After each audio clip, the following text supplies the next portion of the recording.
And now, stay tuned for the program that has rated tops in popularity for a longer period of time than any other West Coast program in radio history. The Signal Oil program, The Whistler.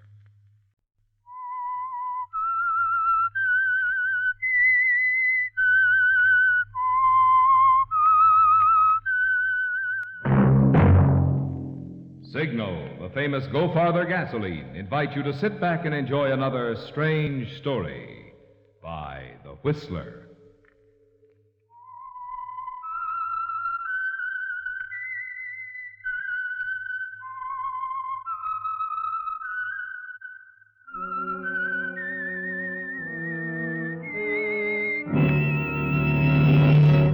I am the Whistler, and I know many things, for I walk by night. I know many strange tales hidden in the hearts of men and women who have stepped into the shadows. Yes, I know the nameless terrors of which they dare not speak. And now for the Signal Oil Company, The Whistler's strange story, The House on Hainsley Boulevard.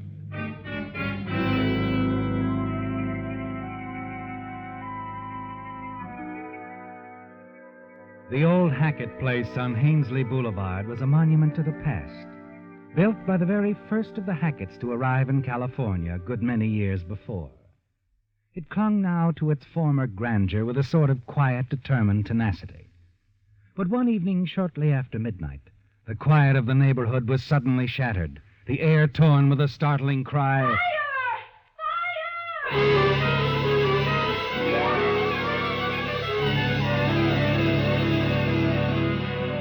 Yes, the cry of fire knifing through the stillness of tree-lined Hainsley Boulevard. The old house threatened as flames leaped to envelop it, and immediately the street was alive with activity. And miraculously, coming swiftly to the rescue, a fire engine, its crew working skillfully, fighting off the threat of destruction. And then out of the crowd, a man appeared. Mr. Hackett, the house is safe. Yeah, I see. No one in there, is there, Mr. Hackett? Your Aunt Leona away? Oh, she's away, thank heaven. Spending the night in Glendale. How did it happen, Lieutenant Mullen? How did you start? I don't know. I went past about half an hour ago, going on duty. I know. Aunt Leona will be grateful to you, Lieutenant. No, forget it. The funny thing, though, Mr. Hackett, thought I saw somebody running away from the place. What? Yeah, that's right. Well, I'll see you later, Mr. Hackett. Sure. And thanks, Mullen.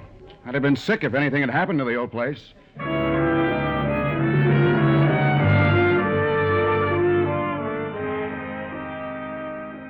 You are sick inside, aren't you, Frank? Because your plan failed so completely. And even as you thank Police Lieutenant Mullen for his swift action, you inwardly curse yourself, forgetting that he passes this way regularly, and that only a matter of a half an hour destroyed your timing. And you have to have money soon. $5,000 to clear your gambling debt with Dino DaCosta, or the payoff will be your life. Even with the damage very slight, the scene with Aunt Leona the next morning is an unpleasant one, as she surveys the scorched section at the rear of the old place. Disgraceful. Oh, there's very little damage, Aunt Leona. It isn't the extent of the damage. It's your carelessness that disturbs me. I've left you everything I have in my will, and all I ask in return is that you assume some responsibility and make things easier for me while I'm still here. Look, Aunt Leona, it could have been much worse. You worry yourself sick over this house.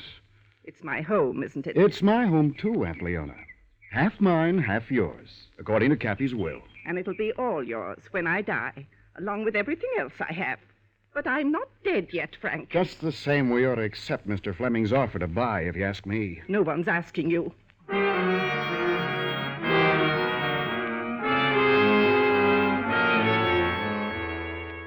The old argument sounds even more hollow than usual, doesn't it, Frank?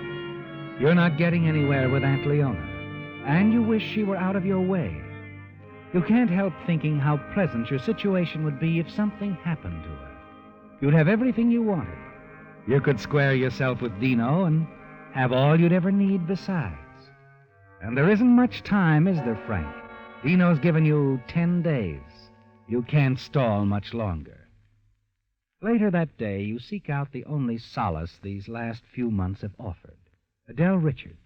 Lovely, beautiful. You could marry her if you could support her. Couldn't you, Frank? She's a stubborn old woman. Fleming's outfit has bought up most of the other houses along the street, but she won't sell. She's going to put up an office building eventually. Probably want to sell then. Sure, when it's too late.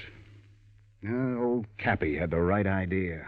Cappy? Captain Hackett, Aunt Leona's husband. Oh. He up and left about 8 years ago. Went out one night for some pipe tobacco. So he said. Never came back. I don't blame him.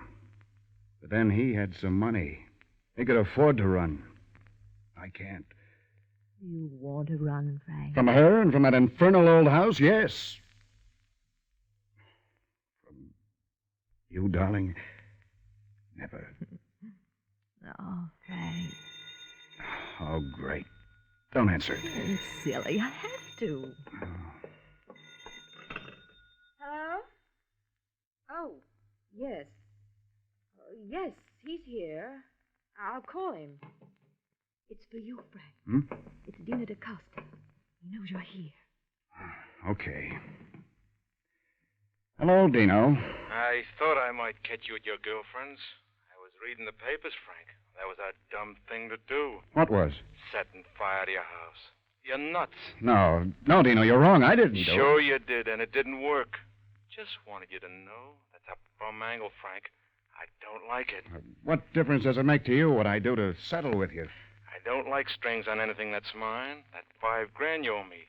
I want it on time, but I want it clean. Remember that, Frank. Hello? Hello? Frank, what is it? Nothing.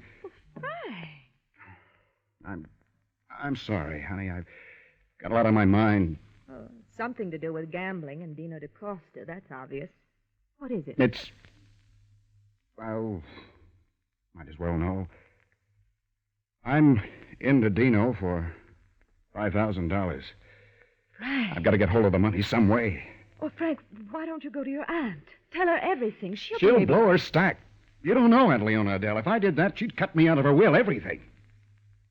No. I'll have to get the money for Dino some other way.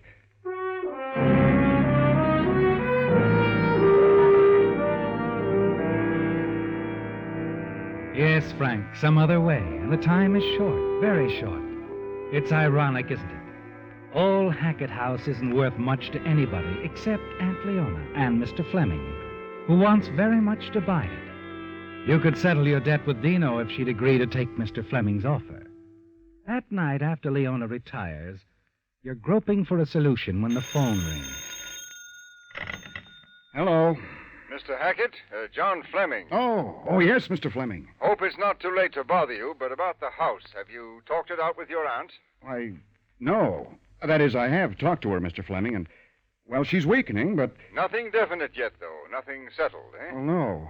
Well, you know how it is. Living there so long, she's pretty attached to the place. I know, but we can't stall this thing indefinitely. I wish you'd get a decision soon. Oh, I will, sir. Very soon. And it's going to be a favorable one, I'm sure. She is weakening. Good. We'll talk again soon, then, eh?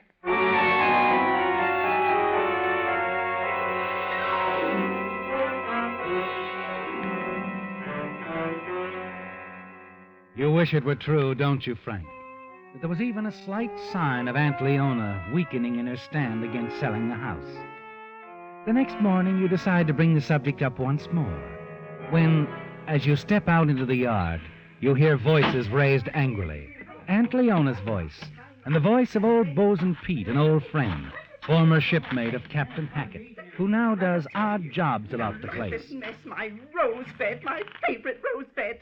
And what do? Neglect it? Ignore it? Oh, the soil's been worked to death there, Miss Hackett. Best thing to do is rip all them prickly old scrags out of there. Don't you dare talk that way about my roses. Your roses, your house.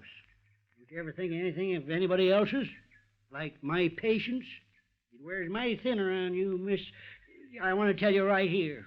Now, look here, Bosun. If you don't enjoy the way I do things, you don't have to stay around, you know. All right. I will quit, and with pleasure. Goodbye to you, Miss Leone. Old fool. Aunt Leona. Oh, Frank. Well, I suppose you heard. Who didn't? Well, the neighbors must have heard you, too. Aunt Leona, you can't send that old gent away. Can't I? Cap Hackett said he was to have a place here as long as he wished it. Captain Hackett's been gone over 7 years, Frank. I'd say that makes him legally dead. And dead people don't dictate to me. Nor live ones either.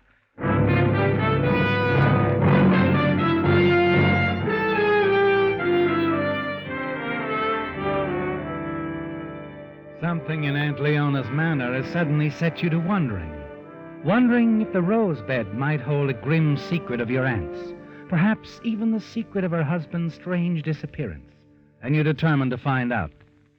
At dinner that night, you ask her an important question. This weekend, Aunt Leona, going to Glendale as usual? Cousin Ellie's? Thought I might. Why? Nothing. Just wondered. Oh. If I do go, I hope I can trust you to remain in the premises and look after the place better than last time. Oh, of course you can, Aunt Leona. I'll look after the place very well this time.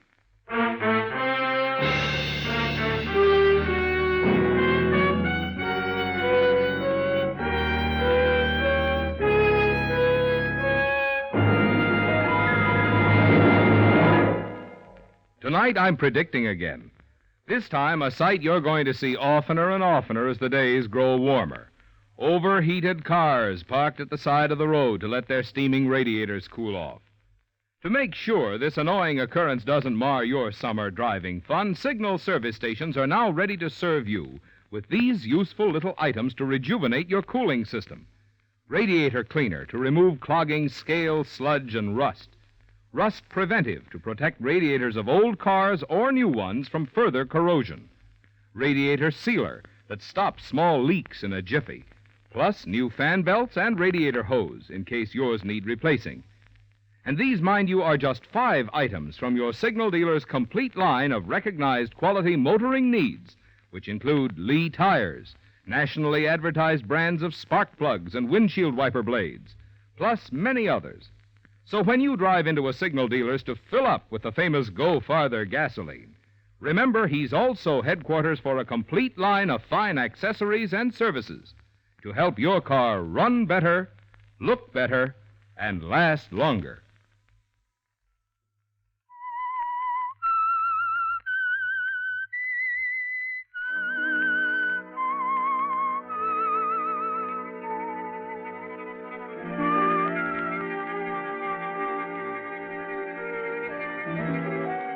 It's a hunch, isn't it, Frank? A growing belief.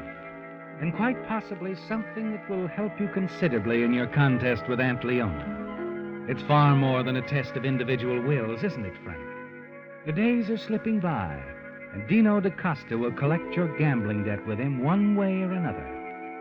And now, with your aunt spending the weekend in Glendale, giving you some time alone on the premises, another more promising thought has entered your head. That's why you set to work as soon as she's gone. Set to work digging into the rose bed. Digging deep. But all your efforts avail you exactly nothing. Only a ruined flower bed. And at work the following Monday, you get the angry phone call you expected. Frank? Frank, how could you? How could you allow that terrible man to take his revenge this way? Terrible man? Bosun Pete. He's dug up my rose bed, ruined it for good. And you let him do it, you, when you said you'd watch the place. Well, I'm sorry, Aunt Leona. I only left for a short time. I had no idea the bosun would do such a thing. I'm going to get the police on him. Lieutenant Mullen. I'll report him to Lieutenant Mullen.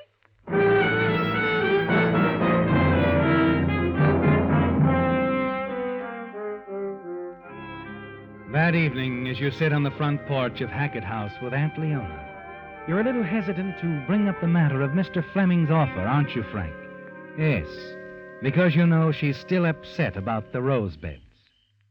You're sitting back, puffing on a cigarette, trying to think of some way you can ease into the subject when... Someone's coming up the path, Frank. Oh, yeah. Looks like Bosun. Bosun?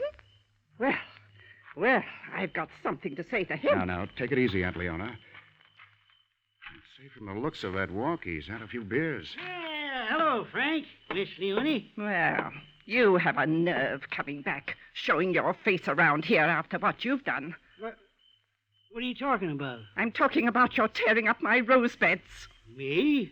I didn't have nothing to do with them rose beds. I just come for my money. Your money? What money? You know what money. Long before Cappy went away, he said I should have part of his money when he died. Oh? Did he tell you that? He told you too, and you know it. Really? Huh. I don't seem to recall. Listen, Miss Leone, I'm warning you. I better get my money or you'll be sorry. Are you threatening me? Well, call it what you want. I'll get my money if I have to choke it out of you. Come on, Bosun. Let's take a walk. Now, let go, Frank. I ain't finished here yet. Yes, you are. Yeah. Come on.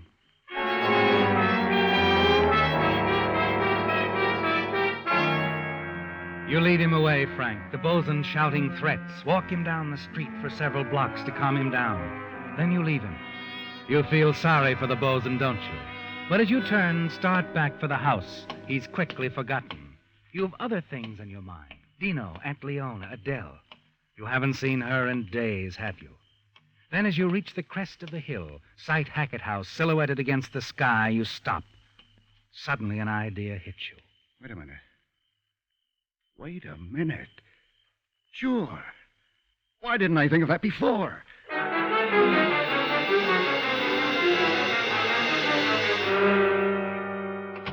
And Leona! And Leona? In the kitchen, Frank. Oh. I was fixing a cup of tea. Would you care for No, one? no, thanks. Look, I just got an idea, Aunt Leona. Cappy left you several lots up in Glendale, didn't he? Not far from Cousin Ellie's place? Yes, that's right. Aunt Leona, why couldn't we have the house moved there? Just have it picked up, hauled away. Move? To the lots in Glendale. Why not, Aunt Leona? Why not? Why not, indeed? It'd be nice being close to Ellie. Sure it would. But wait, wouldn't it cost a bit of money? Oh, I don't know. Look, let me talk to Fleming. Now, don't rush me into this, Frank. I want some time to think it over. Okay. Okay, you think it over. But I've got another idea, and I'm going to see Fleming about it first thing in the morning.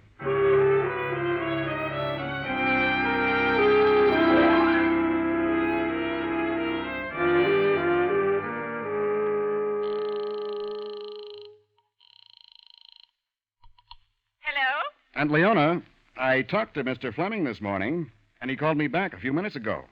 His company is willing to move the house for us, stand all the expense. Oh, really, Frank? How about it? Do I tell him it's a deal? Well, all right, Frank.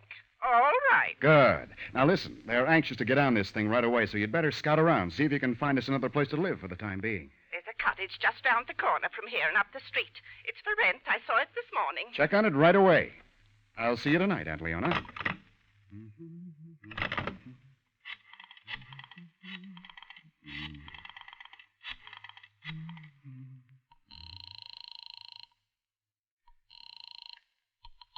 Hello? Hello, darling. Well, Frank, where on earth have you been? Well, it's a long story, but I'll be... You're through talking, Frank. Well, go on, darling. But you'll what? I'll... You hear me? Hang up. I'll call you later, Adele. But Frank! Later, Adele. All right. What's the idea, Dino? I came to call, that's the idea. Was in your neighborhood, as the saying goes, and decided to drop in. You're not the social type, Dino. No, I ain't. So we won't visit very long. 5 more days, Frank. Or are you keeping score, too? I know. And it looks good, Dino. I'm not so sure. 5 days, Frank. That's all the time you got. I need the dough myself, bad. 5 days. It's gotta be. I'll try, Dino, but I can't... I'd do that, Frank, if I were you. Just as if your life depended on it.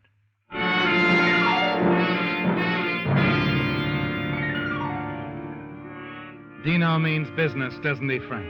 5 more days, and that's all. Somehow you manage to move yourself and Aunt Leona to the little cottage not far from Hackett House in 2 days' time.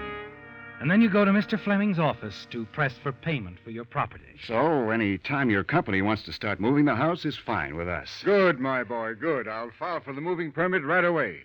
Sometimes there are little delays in getting it, and sometimes not. But we'll move the house as soon as we get the permit. Well, as a matter of fact, Mr. Fleming, when you move the house is of no importance to me. I don't even want to hear about Hackett House until it's safely planted on those lots in Glendale. Well, about the money for the property.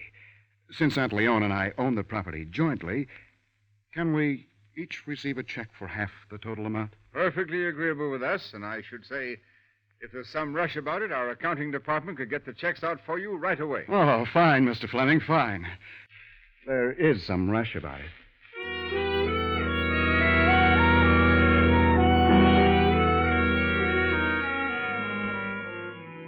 It's a relief, isn't it, Frank? You leave Fleming's office fortified with 2 checks. One made out to Aunt Leona for her half. The other to you for exactly the amount you must pay Dino da Costa. $5,000, your half. All for Dino.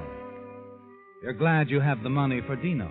But after you pay him, you'll be no better off than you were before.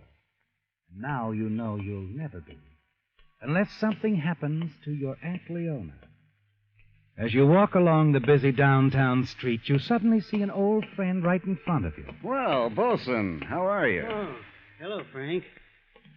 Well, look, I've been wanting to get in touch with you. I wanted to, ask Miss Leone to forgive me for the other night. Oh, forget it. I didn't mean to say all those things, but, I kind of needed the money. Oh? Things pretty tough? Yeah, pretty tough. Well, I'll see what I can do, Bosun. Oh, would you, Frank? You know I didn't mean to harm her or nothing like that. Where are you staying? At Seaman's Hotel. I'll get in touch.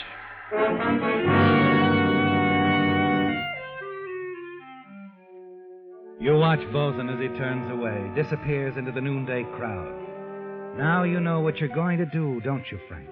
The Bosun is your answer. Soon you'll have everything you want, including Adele. Yes, Bosun Pete has given the solution, hasn't he? That night, a little after midnight, you make it a point to run into another old friend, Lieutenant Mullen of the police department, on his way to work. And as the two of you stand and chat on the street corner, you manage to steer the conversation in the direction you want it to go. Yeah, I was beginning to wonder about Bosun. Haven't seen him in the neighborhood for some time. Well, he's living downtown now, I understand. Heard he had a run-in with your aunt, is that right? About the rose beds? Yeah. Quite a session it was. He'd been drinking. Well, I really don't think he meant what he said. Threatening her, you know. Really? Still, you can't be too sure. He's got quite a temper. And a gun. I didn't know that. Yes. But I don't think you have to worry too much about the Bosun. Oh, here comes my streetcar. I'll see you later, Mr. Hackett. Good night. Night, Lieutenant.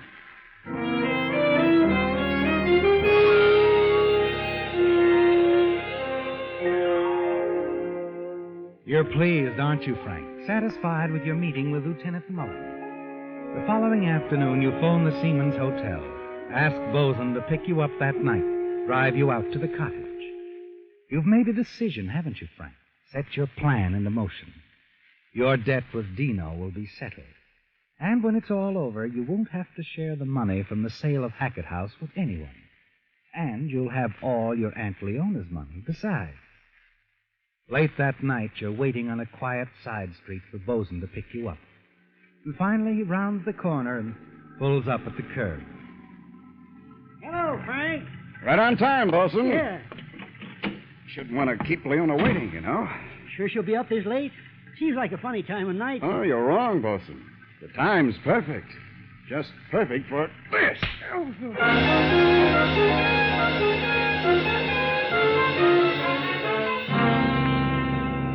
10 minutes later, you're parked in front of the cottage, and you're wearing Bosun's pea jacket and cap. Bosun is out of sight, slumped down on the seat beside you, still unconscious. You glance at your watch, then slip out of the car and hurry quietly up to the porch of the cottage to wait. It'll all be over soon, won't it, Frank? Once you get away, you'll wreck the car. Bosun will be killed, and the murder weapon will be found in his pocket. You glance at your watch again, a little after 12, and down the street. And you see him approaching you right on schedule. It's Lieutenant Mullen. Yes? Who is it? It's Frank. Well, Frank, did you forget your keys? What in the world are you doing in the bosun's cap? What?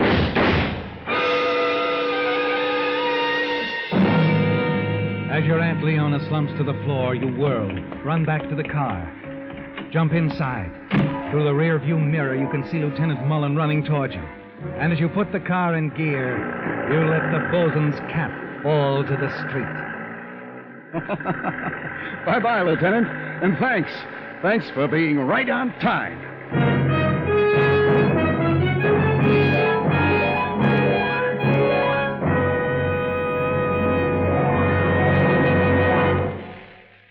Like a spare tire without air.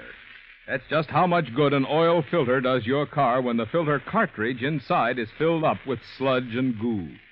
It can no longer do the job it was put there to do. And what is that job? Well, for every 1 gallon of gasoline an engine uses, it sucks in up to 9,000 gallons of air. And air carries gritty dust which gets into the oil and has to be strained out by the oil filter. Also, tiny metal particles wearing off engine parts must be trapped by the oil filter so they won't act as an abrasive on other costly parts. In recognition of the importance of oil filters, signal dealers are this month joining in the national program of the Purolator Company to check the condition of oil filters. If he finds your filter cartridge too clogged to give your motor proper protection, your signal dealer can replace it with a genuine Purolator filter cartridge. After all, the best two ways we know to prevent engine wear are 1, a good, clean oil filter, and 2, a change to new Signal Premium, the heavy-duty type oil that reduces engine wear due to lubrication 50%.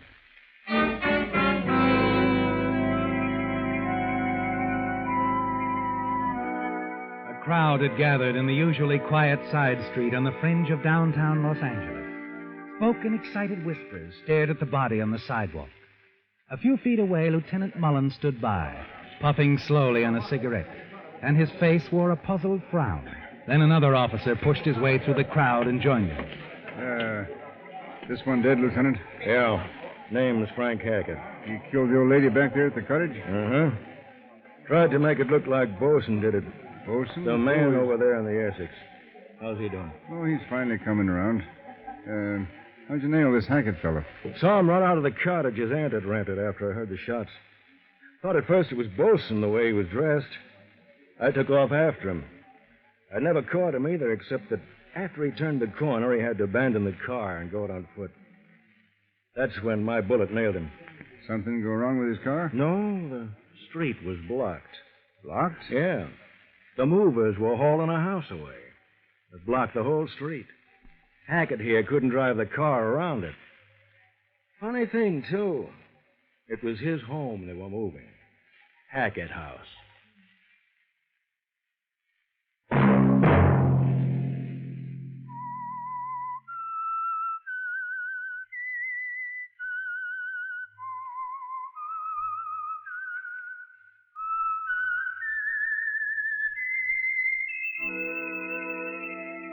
Let that whistle be your signal for the Signal Oil program, The Whistler, each Sunday night at this same time. And before you start your vacation trip, be sure to ask your signal dealer for a free copy of Lane's Guide, a booklet prepared by an independent travel organization to help you find good eating and lodging places. While no pocket-sized booklet can include all the good hotels, motels, and dining places, Lane's Guide covers a representative selection in hundreds of cities and towns, and a copy of this handy publication is yours free at Signal stations. Featured in tonight's story were Bill Foreman, John Stevenson, Norma Varden, Gene Bates, Cliff Arquette, Herbert Rawlinson, Frank Richards, and Charles Seal.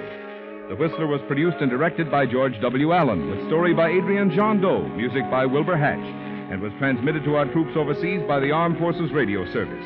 The Whistler is entirely fictional, and all characters portrayed on The Whistler are also fictional. Any similarity of names or resemblance to persons living or dead is purely coincidental. Remember to tune in at the same time next Sunday when the Signal Oil Company will bring you another strange story by The Whistler. Marvin Miller speaking for the Signal Oil Company. Stay tuned now for our Miss Brooks starring Eve Arden, which follows immediately over most of these stations. This is CBS, the Columbia Broadcasting System.